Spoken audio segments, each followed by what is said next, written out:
Hello friends, welcome to BSK competitive Adda YouTube channel. Friends, Andhra Pradesh సమగ్ర శిక్ష అభియాన్ నుంచి 396 పోస్టులతో full notification అఫీషియల్గా రిలీజ్ చేశారు. ఈ నోటిఫికేషన్లో క్వాలిఫికేషన్స్, ఏజ్ లిమిట్తో పాటు మీరు ఏ విధంగా అప్లై చేసుకోవాలనేటువంటి కంప్లీట్ డీటెయిల్స్ ఇవ్వడం జరిగింది. సో నేను మీకు ఈ వీడియోలో కంప్లీట్ డీటెయిల్స్ చెప్తాను. వీడియో చూస్తున్నటువంటి వారు వీడియోని లైక్ చేసి ఛానల్ని సపోర్ట్ చేయండి. మీరు ఇచ్చేటువంటి ఒక చిన్న లైక్ చాలా ఎంకరేజింగ్ అండ్ మోటివేటింగ్గా ఉంటుంది. కాబట్టి లైక్ చేసి మీ ఫ్రెండ్స్కి అయితే షేర్ చేయండి. ఫస్ట్ టైం మన ఛానల్ని విజిట్ చేస్తే సబ్స్క్రైబ్ చేసుకొని బెల్ సింబల్ని యాక్టివేట్ చేసుకోండి. ఫ్రెండ్స్, మనకి 396 పోస్టులతో ఆంధ్రప్రదేశ్ విద్యాశాఖకు సంబంధించిన సమగ్ర శిక్ష నుంచి అఫీషియల్గా మనకి ఫుల్ నోటిఫికేషన్, ప్రెస్ నోట్తో పాటు మీరు ఏ డేట్ నుంచి ఏ డేట్ వరకు ఆన్లైన్లో అప్లికేషన్స్ పెట్టుకోవాలనేటువంటి కంప్లీట్ ఇన్ఫర్మేషన్ ఇవ్వడం జరిగింది. ఇంకా మనకి అప్లికేషన్ లింక్ అనేది ఇక్కడ ఆన్లైన్లో యాక్టివేట్ చేయలేదు. ఈరోజు నైట్ లోపు యాక్టివేట్ చేసే అవకాశం అయితే ఉంది. సో ఈ రిక్రూట్మెంట్కి సంబంధించి డీటెయిల్డ్ అప్లికేషన్ ప్రాసెస్ వీడియో కావాలని కోరుకునేవారు వీడియోని లైక్ చేసి కింద కామెంట్ సెక్షన్లో ఎస్ అని చెప్పేసి కామెంట్ చేయండి. ఎక్కువ మంది రెస్పాండ్ అయినట్లయితే మీకు యూజ్ అయ్యే విధంగా డీటెయిల్డ్ అప్లికేషన్ ప్రాసెస్ వీడియో చేస్తాను. సో ఇప్పుడు ఈ రిక్రూట్మెంట్కి సంబంధించి జిల్లాల వారీగా ఎన్ని వేకెన్సీస్ ఉన్నాయి, క్వాలిఫికేషన్స్ అండ్ ఏజ్ లిమిట్తో పాటు అప్లికేషన్ ఫీ ఎంత ఏంటి అనేటువంటి కంప్లీట్ డీటెయిల్స్ చూద్దాము. సో ఫ్రెండ్స్, మనకి గవర్నమెంట్ ఆఫ్ ఆంధ్రప్రదేశ్ సమగ్ర శిక్ష నుంచి అఫీషియల్గా మనకి ఫుల్ నోటిఫికేషన్ అయితే రిలీజ్ చేశారు.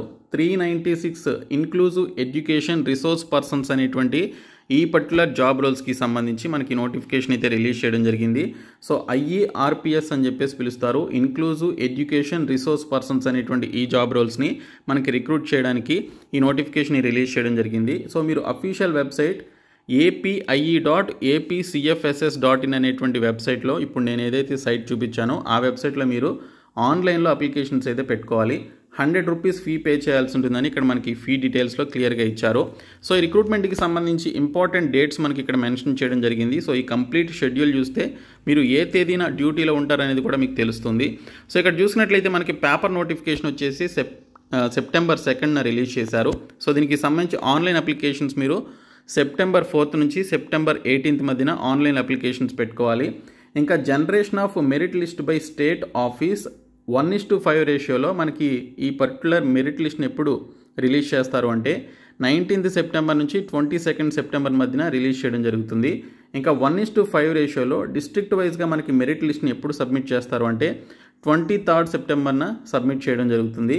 ఇంకా objections called from applicants in districts అని చెప్పేసి ఇచ్చారు. మనకి డిస్ట్రిక్ట్ వైజ్గా ఈ మెరిట్ లిస్ట్ని రిలీజ్ చేసిన తర్వాత మీలో ఎవరైనా అబ్జెక్షన్స్ పెట్టుకోవాలి అనుకుంటే సో వారు 25th సెప్టెంబర్ నుంచి 26th సెప్టెంబర్ వరకు అబ్జెక్షన్స్ పెట్టుకోవాలి. ఇంకా preparation of final merit list వచ్చేసి మనకి ఇక్కడ 27/9/2023న ఈ యొక్క ఫైనల్ లిస్ట్ అనేది ప్రిపేర్ చేయడం జరుగుతుంది. ఇంకా certificate verification district level committee ద్వారా DSC ద్వారా సెలక్షన్ చేస్తారు కాబట్టి సో డిస్ట్రిక్ట్ లెవెల్ కమిటీ ద్వారా మనకి సర్టిఫికేట్ వెరిఫికేషన్ ఎప్పుడు చేస్తారు అంటే 28th సెప్టెంబర్ నుంచి 30th సెప్టెంబర్ మధ్యన చేయడం జరుగుతుంది. ఇంకా దీనికి సంబంధించి మనకి రిటన్ ఎగ్జామినేషన్ ఉండదు, కానీ స్కిల్ టెస్ట్ అనేది కండక్ట్ చేస్తారు. Skill test or personality test or interview at district level ఎప్పుడు కండక్ట్ చేస్తారు అంటే 3rd అక్టోబర్ నుంచి 5th అక్టోబర్ మధ్యన మీ సొంత జిల్లాలోనే మనకి కండక్ట్ చేయడం జరుగుతుంది. ఇంకా ఫైనల్ సెలక్షన్ లిస్ట్ వచ్చేసి 6/10/2023న అక్టోబర్ 6థన మనకి ఫైనల్ సెలక్షన్ లిస్ట్ అనేది రిలీజ్ చేస్తారు. ఇంకా issue of orders to selected candidates వచ్చేసి 7/10/2023న సో దీనికి సంబంధించి సెలెక్ట్ అయినటువంటి క్యాండిడేట్స్కి ఆర్డర్స్ అయితే ఇష్యూ చేయడం జరుగుతుంది. ఇంకా ఎంటర్ ఇంటూ కాంట్రాక్ట్ అగ్రిమెంట్ వచ్చేసి 9/10/2023 టు 10/10/2023 అని చెప్పేసి ఇచ్చారు. సో ఈ పోస్టులన్నింటినీ కూడా కాంట్రాక్ట్ బేసిస్ కింద భర్తీ చేస్తున్నారు కాబట్టి సో దీనికి సంబంధించి మీరు ఈ కాంట్రాక్ట్ అగ్రిమెంట్లో అక్టోబర్ 9th లేదా 10th మీరు జాయిన్ అవ్వాల్సి ఉంటుంది.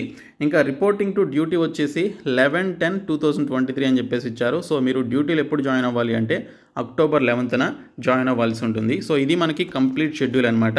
సో ఈ పోస్టులకి సంబంధించి మీరు అప్లై చేయాలి అంటే మీకు ఉండాల్సినటువంటి ఏజ్ లిమిట్ వచ్చేసి మినిమం 18 సంవత్సరాల నుంచి మ్యాక్సిమం 42 సంవత్సరాల మధ్య ఏజ్ లిమిట్ అయితే ఇచ్చారు. SC, ST, BC and EWS క్యాండిడేట్స్కి 5 years ఏజ్ రిలాక్సేషన్ ఇవ్వడం జరిగింది. సో అది కూడా కలుపుకుంటే మీకు 47 years వరకు ఈ పర్టికులర్ క్యాండిడేట్స్ ఏజ్ రిలాక్సేషన్ కూడా కలుపుకొని అప్లై చేసుకునే వీలైతే ఉంది. మరి ఈ పోస్టులకి సంబంధించి మీరు అప్లై చేయాలి అంటే మీకు ఉండాల్సినటువంటి క్వాలిఫికేషన్స్ ఏంటనేది ఇక్కడ క్లియర్గా ఇచ్చారు. సో ఇక్కడ must possess bachelor's degree and bachelors degree in special education special B.Ed చేసినటువంటి క్యాండిడేట్స్ అప్లై చేసుకోవాలని చెప్పేసి ఇక్కడ మెన్షన్ చేయడం జరిగింది. ఏదైనా డిగ్రీ క్వాలిఫికేషన్ కలిగి అండ్ స్పెషల్ B.Ed కూడా చేస్తే మీరు అప్లికేషన్స్ అయితే పెట్టుకోవాలి.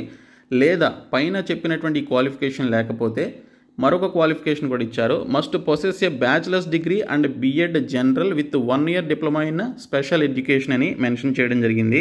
ఏదైనా డిగ్రీ క్వాలిఫికేషన్ కలిగి జనరల్లో బీఈడీ చేసినటువంటి వారు అండ్ దీనితో పాటు 1 year diploma in special education చేసినటువంటి వారు కూడా అప్లై చేసుకోవచ్చు. లేదా ఈ 2 క్వాలిఫికేషన్స్ లేకపోతే థర్డ్ క్వాలిఫికేషన్ ఉన్న అప్లై చేసుకోవచ్చు. అదేంటంటే must possess bachelor's degree and general BEd degree with 2 years diploma in special education recognised by rehabilitation council of India అని చెప్పేసి ఇచ్చారు. సో దీనికి సంబంధించి 2 years డిప్లొమా కూడా మీరు ఎక్స్ట్రాగా చేసి ఉండి బీఎడ్తో పాటు డిగ్రీ క్వాలిఫికేషన్ కూడా కలిగి ఉంటే ఈ క్వాలిఫికేషన్ కలిగి ఉన్నా కూడా అప్లై చేసుకోవచ్చు. సో 1 year డిప్లొమా కలిగి ఉన్నా లేదా 2 years diploma in special education కలిగి ఉన్నా విత్ బీఈడీ అండ్ డిగ్రీతో పాటు కలిగి ఉంటే అప్పుడు మీరు అప్లికేషన్స్ పెట్టుకోవడానికి ఎలిజిబిలిటీ ఉంది. లేదా must possess bachelor's degree and general BEd degree with post graduate professional diploma in special education అని చెప్పేసి ఇచ్చారు. సో ప్రతిదానికి కూడా ఇక్కడ మనకి స్పెషల్ ఎడ్యుకేషన్తో లింక్ అనేది పెట్టడం జరిగింది. సో ఐదర్ 2 years లేదా 1 year డిప్లొమా కానీ లేదా post graduate professional diploma in special ఎడ్యుకేషన్లో కానీ చేసి ఉన్నా మీరు అప్లై చేసుకోవచ్చు. ఇంకా మరొక క్వాలిఫికేషన్ వచ్చేసి must possess intermediate and DEd in special education చేసినా మీరు అప్లై చేసుకోవచ్చు. ఓకే, సో ఈ విధంగా మీకు ఇక్కడ టోటల్గా 5 క్వాలిఫికేషన్స్ అయితే ఇచ్చారు. ఈ 5 క్వాలిఫికేషన్స్లో ఏ ఒక్కటి ఉన్నా కూడా మీరు అప్లికేషన్స్ పెట్టుకోవడానికి ఎలిజిబిలిటీ అయితే ఉంది. ఇంకా రిక్రూట్మెంట్కి సంబంధించిన సెలక్షన్ ప్రొసీజర్ వచ్చేసి మెరిట్ బేసిస్ ఆధారంగా సెలక్షన్ ప్రొసీజర్ అయితే చేస్తారు. సో దీనికి సంబంధించి ఎటువంటి ఎగ్జామినేషన్ అయితే రిటన్ టెస్ట్ మనకి కండక్ట్ చేయరు. సో ఇందులో మనకి అకాడమిక్ క్వాలిఫికేషన్స్కి కొన్ని మార్క్స్ అనేవి మనకి ఇక్కడ వెయిటేజ్ రూపంలో ఇవ్వడం జరుగుతుంది. ఇంటర్మీడియట్కి సంబంధించి 10 marks, డిగ్రీ చేసినందుకు 30 marks, అలాగే మనకి ఇక్కడ ఈ పర్టికులర్ క్వాలిఫికేషన్స్లో ఏదో ఒకటి మీరు కలిగి ఉన్నందుకు గాను 35 marks మీకు ఇక్కడ అలొకేట్ చేస్తారు. తర్వాత మీకు ఇక్కడ service weightage marks who worked as IERP in Samagra Shiksha previously అని చెప్పేసి ఇచ్చారు. ప్రీవియస్గా ఎవరైనా వర్క్ చేసి ఉన్నట్లయితే ఐఈఆర్పిగా సమగ్ర శిక్షలో వారికి 5 marks ఇస్తారు. అలాగే టోటల్గా మనకి ఇక్కడ 85 marks అయితే ఉంటుంది. తర్వాత స్కిల్ టెస్ట్ అనేది కండక్ట్ చేయడం జరుగుతుంది. సో దీనికి సంబంధించి స్కిల్ టెస్ట్ అనేది కండక్ట్ చేస్తారు. సో ఇక్కడ మీకు స్కిల్ టెస్ట్కి 15 marks అయితే ఉంటాయి. టోటల్గా 100 marksకి సంబంధించి ఇక్కడ మెరిట్ లిస్ట్ ప్రకారం మనకి సెలక్షన్ అయితే చేస్తారు. ఒకవేళ మీకు ఇంటర్మీడియట్లో 755 మార్కులు 1000 మార్క్స్కి వచ్చినట్లయితే సో దీనికి సంబంధించి 755/1000 × 10 = 7.55 marks మీకు ఇక్కడ అలొకేట్ చేయడం జరుగుతుంది. సో ఈ విధంగా మీకు ఇంటర్మీడియట్లో వచ్చినటువంటి మార్కుల ఆధారంగా వాటిని క్యాలిక్యులేషన్ చేసి సో మీకు వచ్చినటువంటి మార్కుల్ని వెయిటేజ్ లిస్ట్లో తీసుకుంటారు. ఇంకా స్కిల్ టెస్ట్కి సంబంధించి మనకి టోటల్ 15 marksకి సంబంధించి ఏ టాపిక్ నుంచి ఎన్ని మార్క్స్ అనేది ఇక్కడ మనకి క్లియర్గా ఇచ్చారు. Communication skills of the candidate in English and Telugu అని చెప్పేసి ఇవ్వడం జరిగింది. ఇంగ్లీష్ అండ్ తెలుగులో మీరు ఏ విధంగా అనర్గళంగా మాట్లాడగలుగుతున్నారా లేదా అనేది చెక్ చేయడానికి 3 marks అయితే ఇచ్చారు.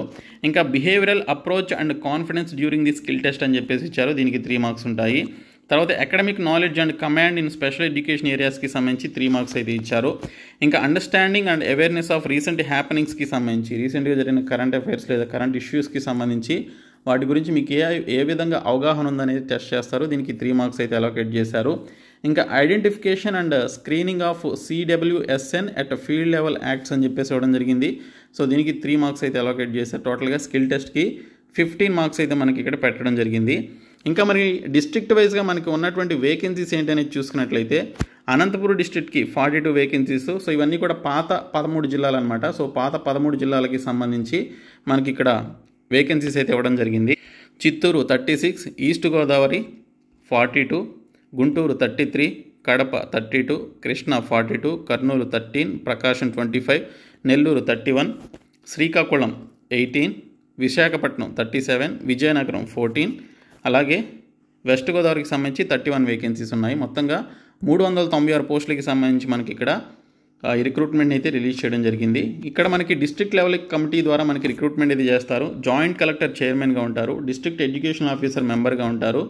ఇంకా మనకి ఇక్కడ డిస్ట్రిక్ట్ హెడ్ క్వార్టర్ ఏపీసీకి సంబంధించినటువంటి వారు మెంబర్స్గా ఉంటారనమాట. సో ఈ విధంగా మనకి మెంబర్స్ అండ్ చైర్మన్స్ ద్వారా ఈ డిస్ట్రిక్ట్ సెలక్షన్ కమిటీ వారు ఈ రిక్రూట్మెంట్ అయితే చేయడం జరుగుతుంది. సో ఈ రిక్రూట్మెంట్ అనేది ఈ అకాడమిక్ ఇయర్ కోసం పనిచేయడానికి సంబంధించి టెంపరీ బేసిస్ కింద అయితే తీసుకుంటున్నారు. సో ఇక్కడ చూసినట్లయితే the performance of the individual will be measured based on their achievements and behaviour with the students and staff. The appointment authority shall have right to terminate the least performance candidates and to re-engage the best performance candidates at any time without giving any time అని చెప్పేసి ఇక్కడ మనకి డీటెయిల్స్లో అయితే ఇవ్వడం జరిగింది. So దీనికి సంబంధించి మీరు ఈ పర్టికులర్ అకాడమిక్ ఇయర్కి సంబంధించి మీరు పని చేయాల్సి ఉంటుంది. మీ యొక్క పర్ఫార్మెన్స్ని బేస్ చేసుకొని మిమ్మల్ని ఎక్స్టెండ్ చేసే అవకాశం కూడా ఉంటుందని మనకి ఇక్కడ డీటెయిల్స్ అయితే ఇవ్వడం జరిగింది. సో మీ యొక్క లోకల్ స్టేటస్ని బట్టి మీ సొంత జిల్లాలోనే మీకు పోస్టింగ్ అయితే వస్తుంది. మీ యొక్క పర్టికులర్ స్టడీ సర్టిఫికేట్స్ని బేస్ చేసుకొని మీరు లోకల్లా కాదనేది డిసైడ్ చేస్తారు. సో మీరు అప్లికేషన్ ఫామ్తో పాటు మీరు పెట్టాల్సినటువంటి డాక్యుమెంట్స్ ఏంటి అనేది కూడా మనకి ఇక్కడ డీటెయిల్స్లో ఇచ్చారు. ఇవన్నీ కూడా మీరు అప్లోడ్ చేయాలి. ఓకే, సో నేను అప్లికేషన్ ప్రాసెస్ స్టార్ట్ అయిన తర్వాత నేను మీకు డీటెయిల్ వీడియో అయితే చేస్తాను. సో వీడియోని మీ ఫ్రెండ్స్కి షేర్ చేయండి, మన ఛానల్ సబ్స్క్రైబ్ చేయండి. Thank you so much guys.